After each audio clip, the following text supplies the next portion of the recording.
Ese ubundi uri wowe nde wavuze yuko ino filime y'umusore w'umukire itazigera iryoha? Ndabasuhuje kandi mbahaye ikaze mbifuriza kugubwa neza mwebwe mukurikirana uno muyoboro mugari wa YouTube channel unyuraho bimwe mu biganiro biba byavuzwe muri filime haruguru, ubundi tugahurira kuri uno muyoboro mugari wa YouTube channel witwa MK and Kamariza dusesengura iyo filime iba yanyuzeho haruguru kuri channel yitwa MK Original TV. Nanjye tugahurira hano nk'umusamariya igisigo Legacy dusesengura bimwe mu byavugiwe muri iyo filime. Kimwe muri ibyo biganiro bikazajya binyura kuri no muyoboro mugari wa YouTube channel muri kubikurikiranaho byitwa MK and Kamariza. Mwibutsa ngo ubanza ukande subscribe maze nze muviri muzini muzingo musobanurire kuri filime yitwa For Love yaraye iciye ku muyoboro mugari wa YouTube channel episode ya 5.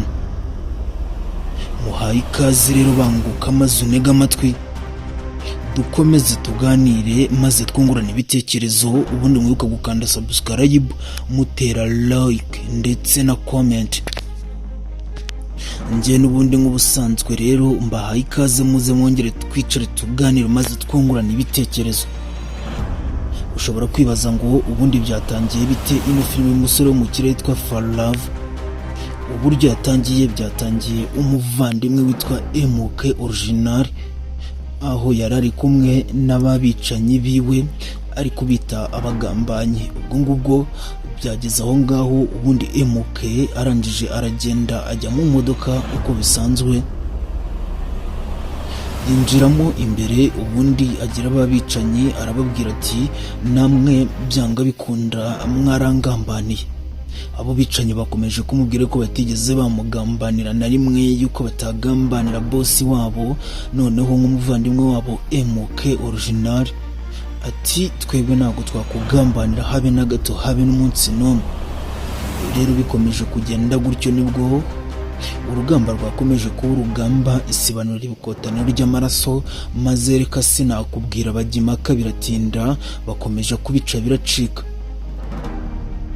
Nyuma yaho ngaho nibwo byakomeje kugenda gutyo, maze uwo muvandimwe arangije aramubwira ati yewega hari byinshi nashakaga kukubwira, sinzi ngo uri bubashe kuba wanega amatwi.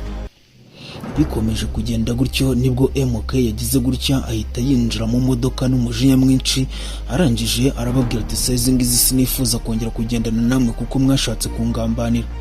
MK yagize gutya ubundi arangije ava mu modoka yurira hejuru y'imodoka. Umwe mu bafite imisatsi baboshye ibituta basabye aho ngaho mu muhanda mu nzira, kuko MK yamukubise inki ebyiri zo mu mutwe. Arangije aramubwira ati mwabagambanye mwe muramenye nta nubwo nshaka kujyana namwe, byanga bikunda ino modoka mfite ngiye kuyijyanamo sinyijyanye namwe. Bikimara kugenda gutyo nibwo baheze mu gihirahiro, maze MK yatse imodoka kubitamo vitensi si kugenda, maze ubundi aratinda karahava. Babicanyi ba MK basigaye n'ubundi aho ngaho ku muhanda, ariko byabacanze ibintu byabayobeye byabadogeranye.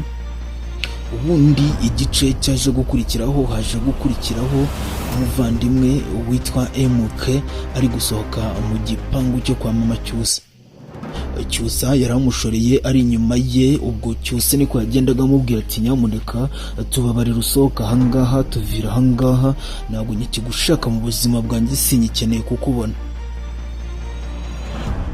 Bikimara kugenda gutyo n'ubundi MK yashatse kwisobanura n'ubundi uko bisanzwe, ariko Cyusa amwima amatwi aramubwira ati nabisobanura na bikeya ufite, icyo dushaka twebwe nuko watuvira mu buzima maze ubundi ukatuvira mu rugo. MK yagize gutya maze ubundi ajya imbere Cyusa amujya inyuma, arangije aramushorera nk'ibisanzwe. MK yamanutse ariko amanuka adashaka kumanuka, aho yageze mu nzira aramubwira ati reka mubwize ukuri kwa nyako. Mwibuka yuko nubwo bwose byagenze kuriya Cyusa atari we yabonye, ahubwo abonye imanga ya MK. Ese nyuma naza kuzamenya ukuri bizagenda gute? Ese bizacura iki? Nibyo bizaza muri episode ya 6 itaha. Bikimara kugenda gutyo cyose n'ubundi yamwemera aramubwira ati okay reka manuke narebe mbavire mu rugo kandi mbavire no mu buzima. mwibuka yuko umuvandimwe witwa MK Original yari afite gahunda yo kuzajya kuvuza mama Cyusa mu Buhinde, ari we mama wa Cyusa n'ubundi nk'ubusanzwe. Cyusa kimushorera gutyo yahise agira gutyo, ubundi arangije yisubirira mu rugo. MK nawe nibwo yagize gutya abahuye na landlord waba mama Cyusa. Arangije abaza landlord ati komera cyane landlord, atari ubundi si wowe landlord waba runaka? Ubwo yabaraga Cyusa na mama Cyusa. Landlord yamubwiye ati yego. Cyusa yahise amubwira ati hari amafaranga mama Cyusa nsigiye kugira ngo nze kuyaguhereza. Ati iyi nzu yaramaze igihe atishyura. Landlord we yamurebye arangije aramubwira ati have petit ave wakana we rwose ayo mafaranga nayo yigeze aguhereza. Nibwo yamubwiye ati wowe mbwira aya kurimo. Ati yahise agira gutya aramubwira ati andimo aya mezi 3, niyo mpamvu ngiye kugushyirira 700 kuri no telefone, ubundi ntarangiza nka kwishyura ayo mezi 3 ukabareka n'ubundi bakaba babayemo. Ese MK uyu mutima yawukuye hehe? Kandi yaramajije kwirukanwa muri urwo rugo. Yahise akanda kanyenyeri n'ubundi ya mafaranga arayamwohereza yishyura amezi 3. Nyuma yo kwishyura amezi 3 nibwo yabaye gisohoka muri icyo gipangu, akubitana n'umwana w'umukobwa mwiza cyane. Uwo mukobwa aramusuhuza aramubwira ati ikomera cyane ngufite ku mutima MK Original. Ubundi MK arangije aramubaza ati harya ubundi wowe witwa nde?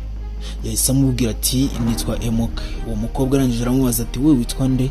Umukobwa arangije aramubaza ati njyewe nitwa Gina. Niko uwo mukobwa yamusubije. Atoke arangije aramusuhuza amukora mu biganza aramubwira ati tuzaganira ikindi gihe. Uwo mukobwa ngo ni Gina yahise agenda ajya kwa mama Cyusa, ajya kureba Cyusa nka mushuti we. Baganiriye bisanzwe ariko nibyaje gutera kabiri ngo bitinde. Uwo mukobwa ngo ni Gina yahise agira gutya aramubwira ati njyewe nifuza kumenya nimero zo na muvandimwe uvuye hano mu rugo.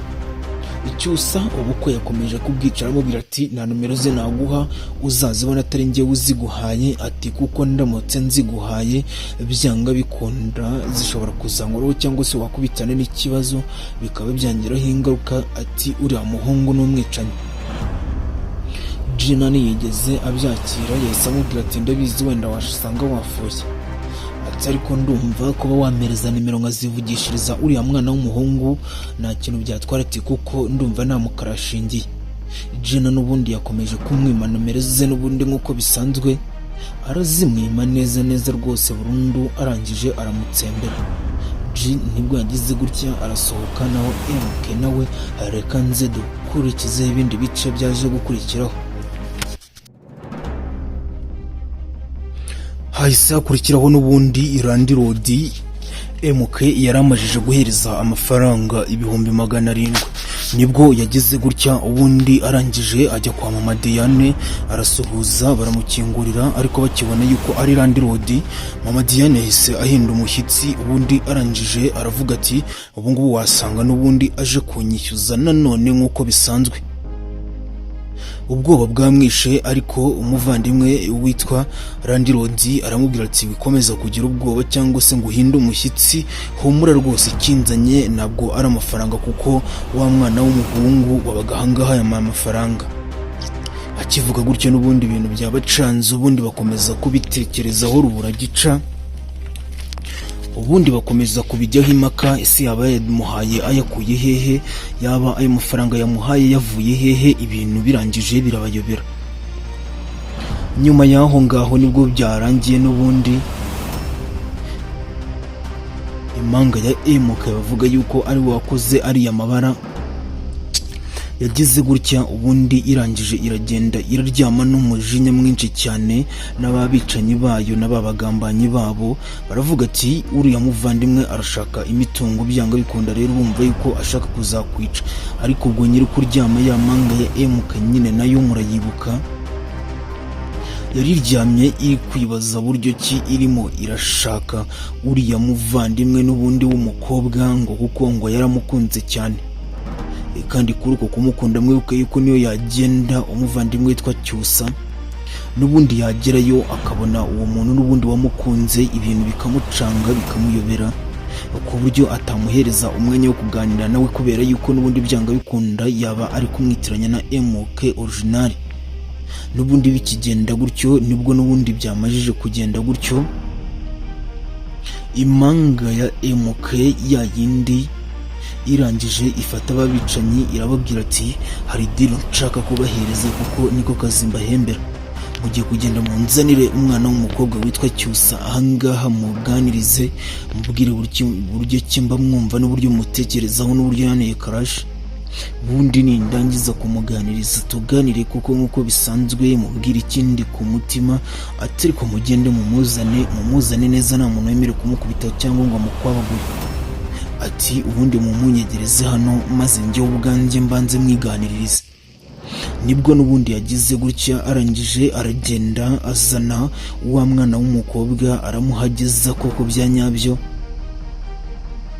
ariko akijya kuhagera yese akatira mu nzira. Ubundi arangije yanga kugenda, aravuga ati ntago nshaka kurenga ku itegeko rya mama wanjye, niyo mpamvu rero natari burenge ahangaha ngo mbe nareka kumwumvira ngo maze nitabe uwo mwana w'umuhungu.